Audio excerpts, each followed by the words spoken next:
ቼርኬ አይቀመሴ ልጅ ምን አይነት ልጅ ነው? ምን አይነት ልጅ ነው? የጉድ ያለ ሰላም ሰላም ውድ የተወደዳችሁና ውድ የተከበራችሁ አድማጮቻችን የቲክቶክ ቤተሰቦቻችን በሙሉ በያላችሁበት ሰላማችሁ ይብዛ፣ ሰላማችሁ እንደ ጅረት ይፍሰስ ብለናል። እንኳን ለፋሲካ በዓል ለክርስትና እምነት ተከታዮች በሰላም አድረሳችሁ ማለት እንወዳለን። ኤራ ጆርናሎች እንግዲህ በ32ኛ ሳምንት የእንግሊዝ ፕሪሚየር ሊግ በሳምንቱ ታላቅ ጨዋታ ተመልሰናል። በስታንፎርድ ብሪጅ ስቴዲየም ሊያም ሮዚነር ከፔፕ ጋርዲዮላ ሰማያዊዎቹ ከውሃ ሰማያዊዎቹ ጋር ወይም ደግሞ ቼልሲ ከማንቸስተር ሲቲ ጋር የሚያደርገውን ጨዋታ ወደ እናንተ የምናደርስ ነው የሚሆነው። እስከ መጨረሻው አብራችሁን ስለምትሆኑ ከልብ አድርገን እናመሰግናለን። መልካም ይሁንላችሁ። በቫር እውነትም ሊታይ የሚገባ ግብ ነው ያስቆጠረው። አዎ ከጨዋታ ውጭ 0-0 ቀጠለ። ፔድሮ ኔቶ ገባ፣ ዳኛው አስቀጠሉ። ፔድሮ ኔቶ ዋው! ጂአንሉጂ ዶናሩማ ምን አይነት ኳስ ነው! ምን አይነት ኳስ ነው ያወጣው! የማዕዘን ምት። አዎ የመጀመሪያው አጋማሽ 0-0 ተጠናቆ ሁለተኛው አጋማሽ ሊጀምር ነው። የዛሬውን ጨዋታ ቼልሲዎች ነጥብ የሚያስጥሉ አሊያም ደግሞ የሚያሸንፉ ከሆነ በእውነት ለጎረቤታቸው ቡድን አርሰናል ባለፈው በገዛ ሜዳው በቦርንሞዝ ለተሸነፈው አርሰናል ውለታ የሚውሉ ትልቅ የማይረሳ የዋንጫ ባለቤትም ከሆኑ የዋንጫ እንትናቸው ላይ የራሱ የሆነ አሻራ ቼልሲ እንዳስቀመጠ መውሰድ በእውነት ይቻላል። ውለታ ከውለታም ትልቅ ውለታ ሟል ነው የሚሆነው። አሁን ደስ የሚል መልእክት ተልኳል። ውድ ቤተሰቦች ከትላንትና ቅዳሜ ዕለት ምሽት ሌሊት ላይ ገብቼ አንድ መረጃ እባካችሁን ተባበሩ ብዬ ልኬ ነበረ።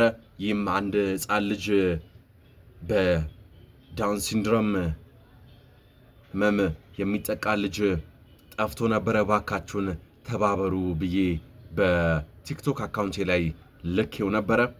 እዛ ላይም በርካታ ቤተሰቦች ኮፕሊንክ ስታርጉ ለሌሎችም ስታደርሱ ነበረ። ደስ የሚለው አሁን ልጁ ቤተሰቦች ተገኝተዋል። ከልብ አድርገን ተባባሪዎቻችን ቤተሰቦቻችን ከልብ አድርገን እናመሰግናለን የሚል መልእክት ልከውልኝ ፈገግም ያልኩት ለዛ ነው። ቤተሰቦች ስለ ትብብራችሁም ከልብ አድርገን እናመሰግናለን። ልጁ ያለምንም አደጋ ያለምንም ጉዳት በሰላም ከቤተሰቦቹ ጋር ተገናኝቷል። ከልብ አድርገን ነው የምናመሰግነው። አሁንም ሁለተኛውን አጋማሽ ጨዋታ ወደ እናንተ ማድረሳችንን እንቀጥላለን። ቼርኬ አሪፍ ኳስ ላከ። ቼርኬ የላከው ኳስ የጉድ ያለው እንዴት ወድናችሁ አድማጮቻችን! ምን አይነት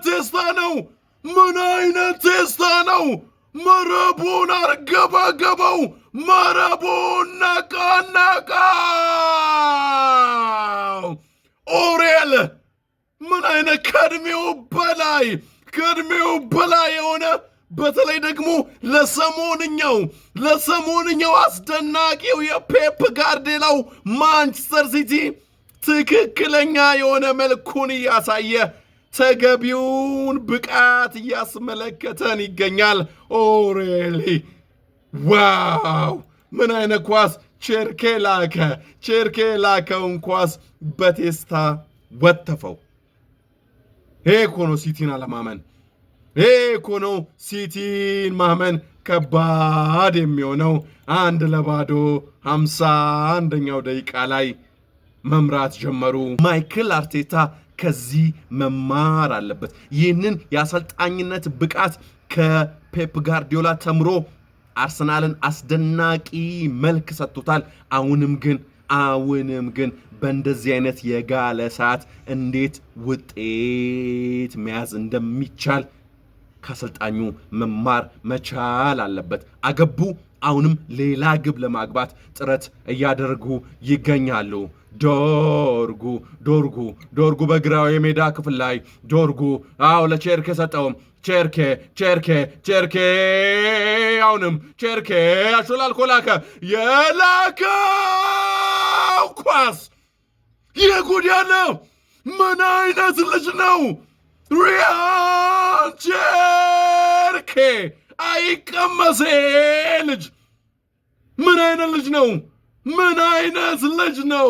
የጉድ ያለ ሰማያዎቹን በሜዳቸው የቀጠቀጧቸው ይገኛሉ። ማርክ ጉዌ ከኮርና የተጀመረውን ኳስ ዶርጉ ለቼርኬ ሁለት ተጫዋቾችን ቀንሶ ገብቶ ለተከላካዩ ለማርክ ጉዌ አሾላልኮ ላከ። ማርክ ጉዌ ደግሞ በሰማያዎቹ ቤት የመጀመሪያውን የማንቸስተር ሲቲ የፕሪሚየር ሊግ ግቡን አስቆጠረ። 2-0። ሳንቼዝ ረጅም ኳስ በእጁ ላከ ለካሴዶ። ሞስስ ካሴዶ ተቀማ። ሞስስ ካሴዶ የጉድ ያለ የጉድ ያለው እንዴት ወደዳቸው አድማጮቻችን። የዛሬው ቡድን ማንቸስተር ሲቲ አይቀመሴ ሆኗል። ከዚህ በኋላ ታምር ካላየን በስተቀር ከዚህ በኋላ ሌላ ታሪክ ካላየን በስተቀረ ምንም አይፈጠርም። 3-0 ጀርሜን ዶኩ አስቆጠረ። አበቃ፣ ተጠናቀቀ፣ ደቀቀ። ልዩነታቸው ወደ 6 ቀረበ ከአርሰናል ጋር። ቀጣይ ሳምንት በኢታድ ስቴዲየም ከአርሰናል ይጫወታሉ። አንድ ደግሞ ቀሪ ጨዋታ ከክርስቲያን ፓላስ ማድረግ የነበረባቸው ጨዋታ አለ። ከዚህ በኋላ ሌላ ምጥ ውስጥ ሌላ ጭንቁ ውስጥ የሚገባ ነው የሚሆነው አርሰናል።